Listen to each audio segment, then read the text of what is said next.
सुरेश ठाकरे. मी आज आपल्या समोर 15 ऑगस्ट निमित्त भाषण सादर करणार आहे. ते आपण शांतपणे ऐकावे अशी माझी नम्र विनंती.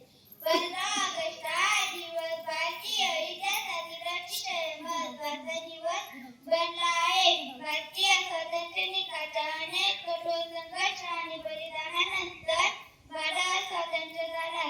15 ऑगस्ट 1947 हा आपणा सर्वांसाठी सर्वात भाग्यवान दिवस होता.